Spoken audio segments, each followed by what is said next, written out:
Have you ever wondered if cheap fun could be the key to becoming richer? The ancient Greek philosopher Epicurus strongly asserted that happiness does not depend on extravagant pleasures or material wealth. He believed that to achieve lasting contentment and happiness, we do not need to seek lavish vacations, excessive wealth, or power. Instead, he emphasized the value of simplicity, of closer joys and experiences, such as enjoying connections with family and friends, or savoring the simple moments of everyday life. Most importantly, he advised us to seek sustainability and genuine meaning in life, rather than chasing societal models of happiness. No matter how much we pursue extravagant goals, in the end, we often realize that they only increase our desires and take away our time, energy, and even our morality. Epicurus, a reputable philosopher, chose the path of simplicity and moderation. He found joy in simple pleasures like plain wine, bread, cheese, and philosophical discussions with friends. The term minimalism is used in various contexts. In music, it denotes a style characterized by simplicity and conciseness. In art, minimalism involves using simple and abstract forms and elements to convey meaning. More recently, there's been a growing trend towards minimal living, where people reduce their possessions and eliminate unnecessary items to create a simpler and more serene lifestyle. These minimalist approaches seem to contain a common template. They use simplicity to achieve goals, whether in music, art, or living environments. But can we apply this principle to our overall health? How can we live a happy and prosperous life without having to give up everything? How can we be content without having to trade something important? How can we become rich with minimalism? Some philosophers in the past have opened up questions like these and explored answers that can bring peace and meaning to our lives. This video explores diverse perspectives on wealth, greed, and happiness, posing the question, how can wealth be defined? Wealth is not merely about money and material possessions. Often, though not always, wealthy individuals crave accumulation but also fear losing what they have. They live in tension, lacking trust in others, and sometimes completely isolating themselves from those who are not financially similar to them. These individuals may achieve material success, but often this comes with significant sacrifices. For example, someone working 80 hours a week may have little time for relaxation and only minimal time for family and friends. Epicurus, later regarded as a fundamental source of happiness, respected the value of relaxation and making time for important relationships. Furthermore, according to a study published in the American Journal of Industrial Medicine, working more than 40 hours a week continuously can be detrimental to our health, significantly increasing the risk of coronary heart disease. Another study, published in the Journal of Occupational and Environmental Medicine, also indicates that working more than 45 hours a week for at least 10 years can increase the risk of coronary heart disease. Certainly, not all wealthy individuals overwork, just as not all overworked individuals become wealthy. However, there is a correlation between them. The book, The Way of Chuang Tzu, written by Thomas Merton, contains a series of the author's own interpretations of classical sayings by Chuang Tzu. The Taoist philosopher observed how the world esteems wealth, fame, long life, and success. More than 2 millennia ago, Chuang Tzu criticized the world's esteem for wealth, social status, fame, and longevity, and condemned things like lack of wealth, low social status, being considered talentless, and early loss. To this day, the situation remains unchanged. People still seek what the world values and shun what is condemned. And when they lose what they desire, they experience feelings of fear and despair. This quote reflects a profound awareness of the current state of the wealthy. They live in a constant state of anxiety, setting unattainable standards for their happiness. Despite having what they believe to desire, an excessive concern for indulging in life has led them to lose satisfaction. Their lives become unacceptable as they strive to earn more money but cannot truly enjoy its essence.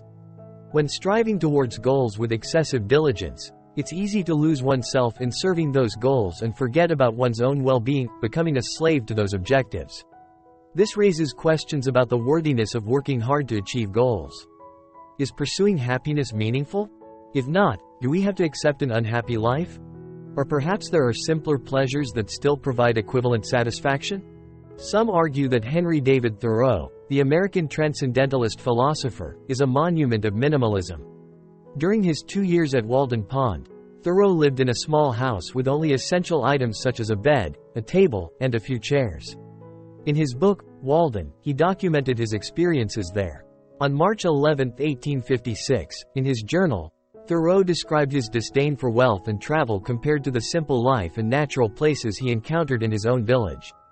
It sounds like you believe that if you were to become accustomed to luxurious travels, expensive cuisine, or the taste of high-end wines, those things would become more important to you, while simple experiences would gradually lose their value. You feel the need for refined pleasures to satisfy your desires.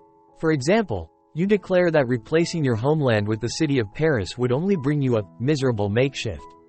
And that's entirely true. The challenges and costs of life seem to be increasing as we develop preferences beyond our basic needs. The pleasures we easily access may gradually become commonplace and no longer satisfy our needs. We can get trapped in expensive pleasures, with the high cost that comes with them. Moreover, some people may get caught up in the belief that expensive things are the only ones worth having. But in reality, the joy these things bring often just immerses us in the mundane and the everyday experiences. Thoreau focused on the simplest events and phenomena, such as the sensations his senses perceived during daily walks, conversations with neighbors, and the sight of powerful hawks soaring in the sky above Concord. He wrote, "In this view, I do not wish for material wealth. I do not want to see my countryside depleted and forsaken. The important thing is that traveling helps me appreciate the value of my homeland and feel happier when enjoying it.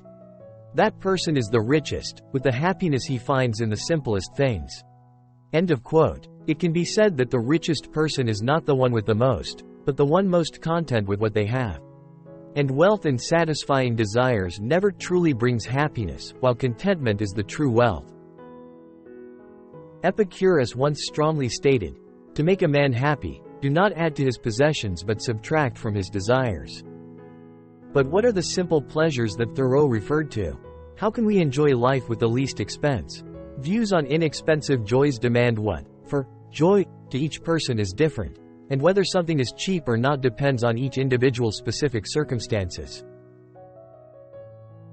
For example, 19th-century geologist and evolutionary thinker Robert Chambers once asserted in an article that reading books is an inexpensive means of entertainment. He stated, "In fact, reading nowadays is nearly as free as breathing. Hence it seems that all the best pleasures are the cheapest. Nature seems to teach us that by controlling our desires for things that are good, pure, and noble, we can find satisfaction without having to pay a price." End of quote. Chambers' perspective aligns with Arthur Schopenhauer's views on happiness.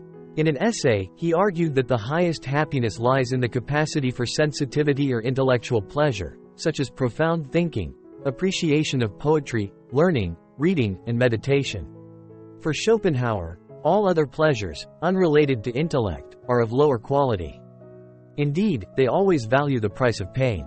Intellectual pleasures are often incredibly simple. Those who delight in them may view living in today's age as a blessing, as food for the intellect is readily available and essentially free. However, what Schopenhauer termed as inferior pleasures can still be highly valuable. For instance, enjoying a delicious meal doesn't necessarily have to be expensive if you cook it yourself, especially when it's a simple meal, something that Epicurus applauded. The cost of walking is just muscle energy, but not too much, and furthermore, it's a free activity. What pleasure is most enjoyable yet also very affordable? Epicurus may have provided an answer to this question. His philosophy clearly distinguishes between pleasures of motion and pleasures of stillness. Pleasures of motion involve activities aimed at satisfying human desires, such as dining at a restaurant when hungry. However, pleasures of stillness occur when a desire has been satisfied, such as feeling full after a meal. According to Epicurus, the highest pleasure is passive pleasure, meaning there is no discomfort or simply satisfaction. Similarly to Schopenhauer's view on pleasure, Epicurus believed that attaining pleasures of motion requires considerable effort. However, pursuing these pleasures can also be dangerous. Of course, the level of effort and danger depends on the type of pleasure.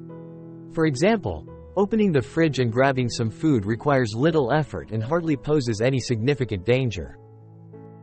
However, exploring the world through travel requires us to invest time and effort in earning money, planning trips, and adapting to unfamiliar environments.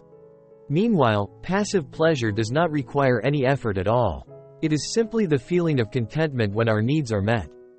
Conversely, Schopenhauer recognized that happiness primarily consists of peace of mind and satisfaction. However, to achieve this, we must control the strong impulses of human nature, which Epicurus refers to as the will to live.